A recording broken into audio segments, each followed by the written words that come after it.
Good morning, my dear children. Now, today's our third lesson is going on. So, listen carefully. First of all, I am going to read this lesson's paragraph. Once upon a time, long ago, there lived a creature called Anansi. Sometime Anansi was a spider, sometime he was a man, and other time he was a strange mix of the both. Anansi was trickster and he was having a difficult time. He had no money to buy food for his family. As he walked around the village early one morning, he had a scald on his face and growl on his stomach. By passing a neighbor's house, Anansi heard something that pleased him. Now, here is the story of a little creature who is a magical creature. It is spider.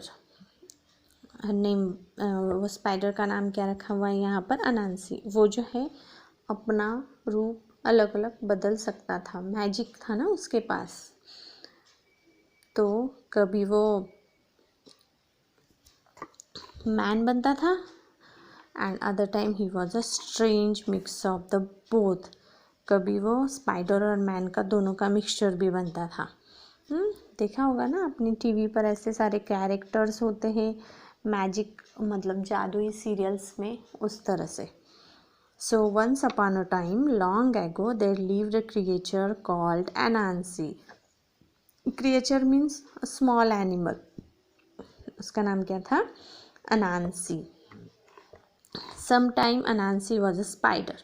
कभी वो spider बनता था. Sometime he was a man. और कभी वो man बनता था. And other time he was a strange mix of the both. और दोनों का मिक्सचर भी बन जाता था. Anansi was a ट्रिकस्टर. क्या था वो? ट्रिकस्टर मतलब समथिंग डन टू डिसीव. कुछ ना कुछ ऐसा करता था जिससे दूसरे लोग फंस जाए. डिसीव मतलब उनको फंसाता था. And he was having a difficult time. अभी वह दूसरों के लिए प्रॉब्लम्स क्रिएट करता था किसी भी तरह से, तो उसके लिए भी तो प्रॉब्लम्स होनी है ना. ये तो यूनिवर्सल लॉ है. अगर हम दूसरों के लिए कुछ बुरा करते हैं तो वो ही बुरा सोचा हुआ अपने पास रिटर्न आता है किया हुआ, और हम भी उसी बुरे में फंसते हैं. ये तो एकदम छोटी छोटी बातें जो समझ में भी नहीं आती, लेकिन ये होता है बच्चों. इसीलिए कभी किसी का बुरा नहीं करना, चाहे कोई भी प्रॉब्लम हो. सो हमेशा ये याद रखना है, कोई भी किसी भी तरीके से अपने को कुछ प्रॉब्लम होए, हम ऐसा बिहेव नहीं करें कि दूसरों को अपनी वजह से कोई भी प्रॉब्लम हो. सो वो ट्रिक्स्टर था. वो हर किसी को कुछ ना कुछ प्रॉब्लम में डालता था, वे डिफरेंट टाइप के ट्रिक्स यूज़ करके. और फिर क्या होता है, उसकी एनर्जी उसके पास रिटर्न आती है और वो खुद भी इस सेम प्रॉब्लम में फंसते चला जाता है. हालांकि कोई खुद उसको जानबूझ के नहीं करता था, लेकिन उसने जो एनर्जी बाहर सेंड की हुई थी वो तो उसके पास रिटर्न आनी ही थी. कुछ किसी भी तरीके से हमें भी इस तरह से ही बिहेव करना है बच्चों कि किसी भी तरीके से अपनी वजह से दूसरों को कोई प्रॉब्लम होनी नहीं चाहिए, फिर वो कोई भी कंडीशन में हो. अगर हमें तकलीफ़ होती है तो उसको सह लो, लेकिन अपनी तकलीफ़ बचाने के लिए दूसरों को प्रॉब्लम में डालना ये बहुत बुरी बात है. Was having a difficult time. He had no money to buy food for his family. उसके पास उसके फैमिली के लिए खाना खरीदने के लिए भी पैसे नहीं हैं. जैसे ये कोरोना का सिस्टम है ना, हाँ उसी तरह से कोरोना में भी बहुत सारे लोगों की जॉब चली गई. किसी के पास पैसे नहीं हैं, किसी की सैलरी नहीं हो रही है, उनके पास भी पैसे नहीं हैं. तो इस तरह की वो प्रॉब्लम में आया था. अभी भी बहुत सारे गरीब लोगों के पास भी पैसे नहीं है ना खाना खरीदने के लिए, क्योंकि कोरोना की वजह से बहुत सारे काम बंद पड़ गए. तो इसी तरीके से तो उसके पास भी पैसे नहीं थे उसकी फैमिली को खाना खरीद कर देने के लिए. As he walk around the village early one morning he had a scald on his face and a growl in his stomach. As he walk around the village, वो गांव के आजू बाजू जब घूम रहा था एक अर्ली वन मॉर्निंग में he had a scroll. Scroll means what, उसके चेहरे पर है ना टेंशन से जो ये होता है ना, फेस पर उसके टेन्शन दिख रहा था. मतलब उसको मराठी में काय बोलेंगे, आठ्या आलेल्या होत्या त्याच्या चेहऱ्यावर. राग पण होता, टेन्शन पण होतं, दोघी गोष्टींचं त्याच्यामुळे. On his face and growl in his stomach, और उसके पेट में भूख की वजह से गुरगुर की आवाज़ आती है ना, हाँ उस तरह से उसके स्टमक में वो आवाज़ भी आ रही थी.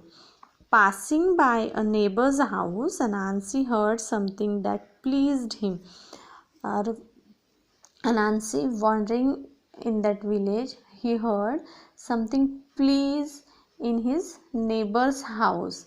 मतलब वो गांव के आजू बाजू जब घूम रहा था तो उसे उसके नेबर्स के घर में कुछ तो भी ऐसा सुना कि वो खुश हो गया. अभी देखते हैं वो आगे उसने क्या सुना.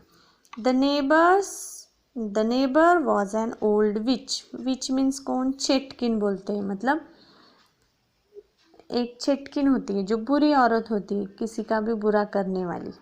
उसके पास जादुई ताकत होती है और वो किसी का भी बुरा करती है, उस तरह से. She was an angry and unpleasant witch. और वो कैसी थी, गुस्से वाली और हैप्पी नहीं थी, मतलब खुशी में रहने वाली विच नहीं थी. Which who became furious when ever any one said her name. Furious means उसे बहुत ज़्यादा गुस्सा आता था. Extremely angry when ever any one said her name, और उसका कोई नाम लेना, शी बिकेम एक्सट्रीमली एंग्री, बहुत गुस्सा आता था, बहुत गुस्सा करती थी उसका अगर नाम किसी ने लिया तो.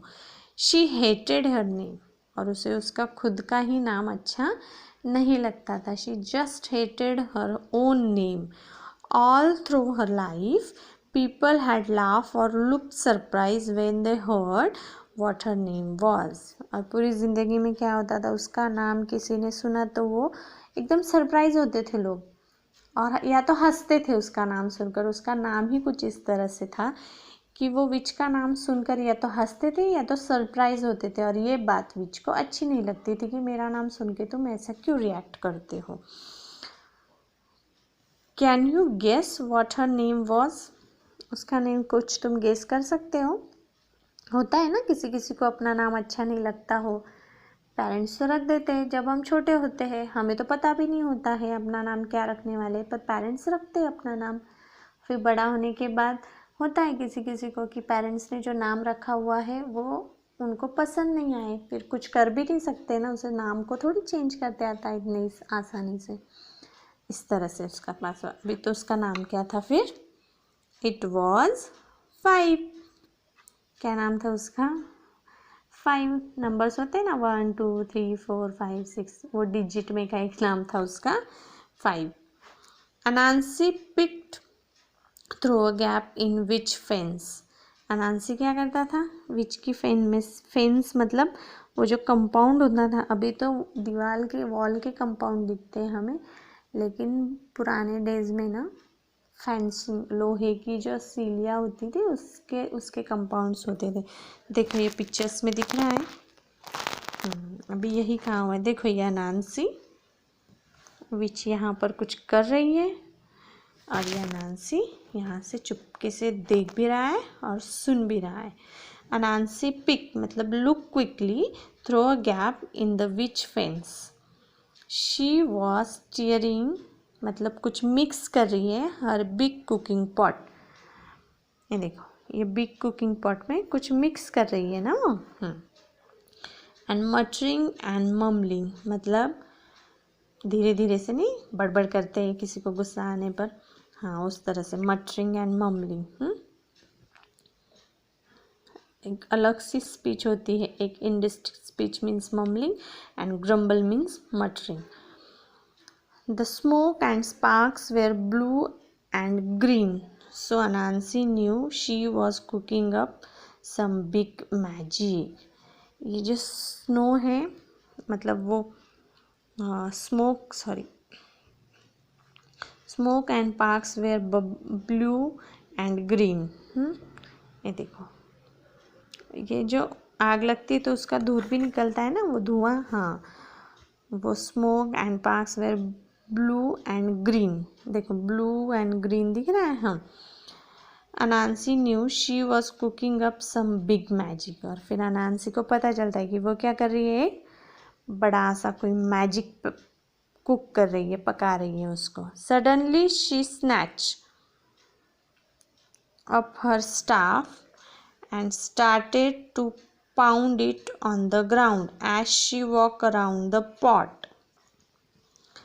Suddenly she snatched up her staff and started to pound it on the ground as she walked around the pot. और वो मैजिक करते करते क्या करती हैं, ये पॉट के अराउंड गोल गोल गोल गोल घूमती हैं, ये लकड़ी का सपोर्ट लेकर।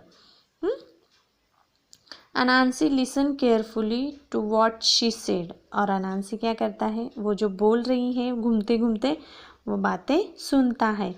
आई क्रश एनीवन, मैं किसी को भी ऐसे कागज़ की तरह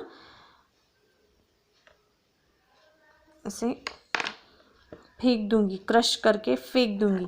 anyone who says the word 5, और जो भी ये 5 वर्ड बोलेगा उसे टू डिसअपियर फॉर एवर, उसको मैं क्या करूँगी, हमेशा के लिए गायब कर दूंगी, मतलब इनविजिबल कर दूंगी। कोई कोई वो जो 5 बोलेगा वो किसी को दिखेगा ही नहीं। इस तरह का वो पॉट के आजू बाजू घूमते हुए मैजिक कर रही होती है।